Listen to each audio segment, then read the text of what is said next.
Bonjour à tous, aujourd'hui nous sommes donc le 3 février 2026. Nous allons aller dans la ville de Lille et ses environs pour nous chercher une voiture.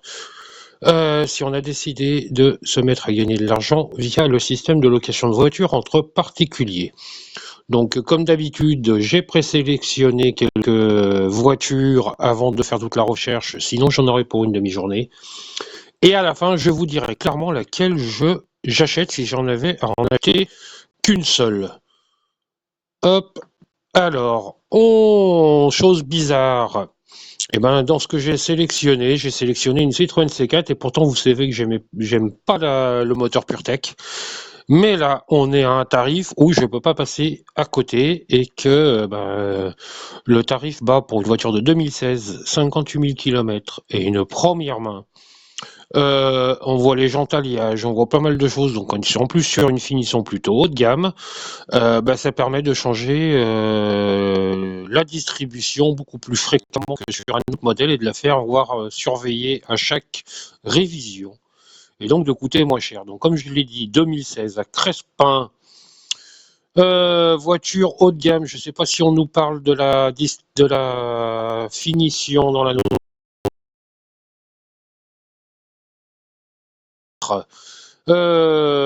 Effectivement, les photos montrent la révision a été effectuée en 2023 avec l'échange de la distribution. Le contrôle technique vient d'être fait. Hein. Donc même si on devait changer la distrib de suite ou dans un an, ça nous mettrait la voiture à 6 000, ça coûte 600-700 € à peu près en moyenne. Ça nous mettrait la voiture un peu au-dessus de 6 000 pour une voiture qui est plutôt grande, qui se loue bien, qui se loue pour les week-ends, pour les vacances, qui permet de transporter pas mal de choses parce qu'on est quand même sur de la voiture médiane en termes de gabarit. Et ça, moi, j'aime bien. Autre voiture que je vous ai sélectionnée aujourd'hui, c'est une petite Opel Karl. Alors, c'est du même gabarit et c'est dans les mêmes domaines tarifaires que les Twingo. Hein, on est sur une voiture là de 2015 à la Chapelle d'Armentières. Très très propre. Alors je vais pas cliquer sur toutes les photos, il y en a 24, hein, mais rapidement, on s'aperçoit que le pare-choc n'est pas marqué, les côtés ne sont pas marqués, surtout avec le noir, ça se voit tout de suite. Et là, on voit côté droit, ici, côté gauche. Les rétros ne sont pas marqués non plus. On a une voiture qui a été bien entretenue. C'est une première main, donc on doit avoir le carnet d'entretien tamponné, l'historique des factures facilement. On est à un prix accessible, 5 990 €. C'est des moteurs super fiables. Moi, ce genre de petite voiture, j'aime bien acheter pour la mettre en location. Alors, je ne l'ai pas fait en France. Là, je suis en train de faire des vidéos sur la France, hein, mais j'ai fait de la location de voitures entre particuliers en Espagne. Et effectivement, c'est d'un bon rapport, mais il faut très bien acheter. La troisième voiture, j'ai une petite Clio 4 Expression. Alors, Expression, milieu de gamme, ils lui ont rajouté des enjoliveurs, j'aime pas, mais bon, au moins, ils vous coûteront pas cher à remplacer.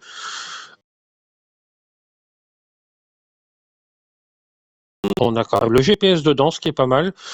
Une voiture à, alors, Resm, je sais pas comment on prononce, tiens, si vous me le dites en commentaire. Ça veut dire que je suis pas originaire de Lille et ses environs. C'est une donc 2016, 87 000 km, donc on va pouvoir la garder, l'amortir pendant pas mal de temps.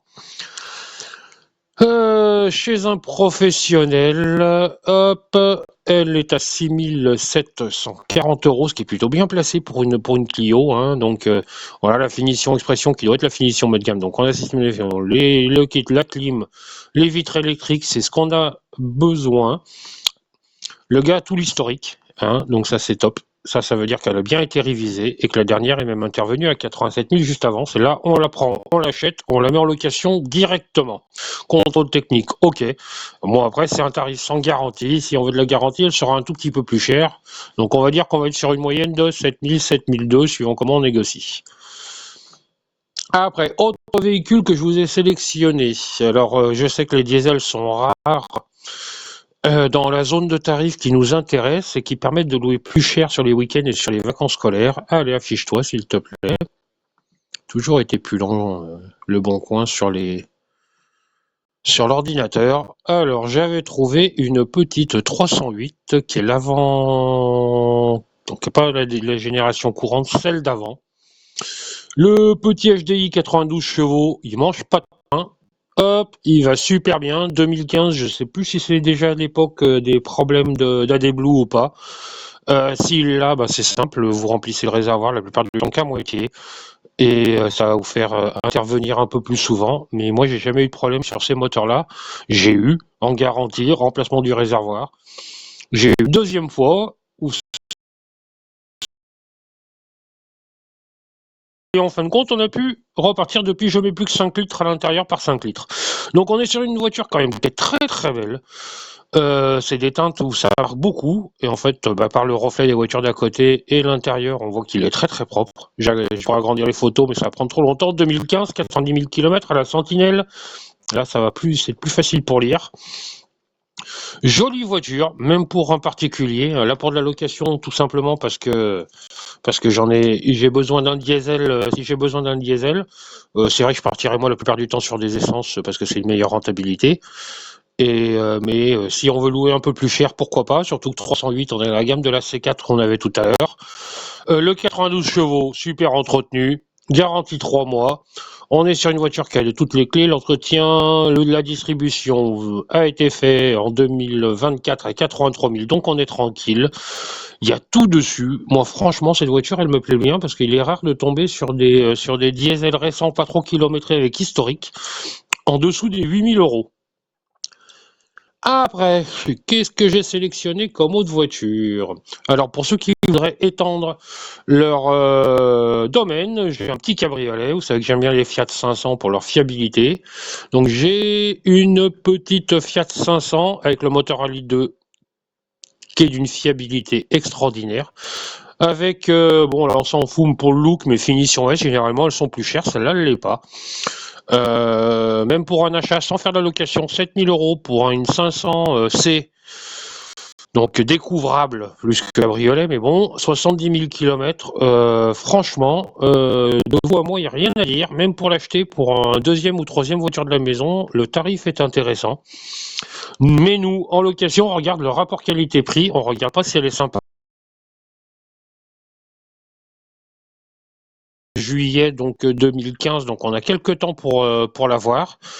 C'est une voiture qui a l'air très propre. Je vous ai pas dit où est-ce qu'elle était. Elle est à Cambrai. Après, qu'est-ce que j'ai? Alors, j'ai un peu diversifié. Sur la région de Lille, j'ai plutôt de tout. J'ai un petit cabriolet, donc un diesel, une petite voiture. La suivante, si elle apparaît, c'est un break. Alors, une autre marque que j'affectionne, non pas parce que j'affectionne réellement, mais j'affectionne pour son rapport qualité-prix. Les Dacia, vous le savez, 1, rapport qualité-prix, 2, fiabilité. Il y a peu de choses qui pètent, c'est une première main, les garanties 12 mois, c'est le 1 litre de 16V, qui est donc très très fiable, même s'il n'est pas très puissant. Véhicule avec la climatisation, parce que c'est indispensable, elle a un peu moins de 100 000 km, elle est de 2015, donc on va pouvoir rentabiliser sur quelques temps. Un break, première main, donc ça sympa. L'avantage d'avoir un break, eh ben, c'est qu'on peut la louer à des gens bien différents, ceux qui partent en vacances, ceux qui partent en week-end, ceux qui veulent emmener la commode de chez papy et mamie ou qui ont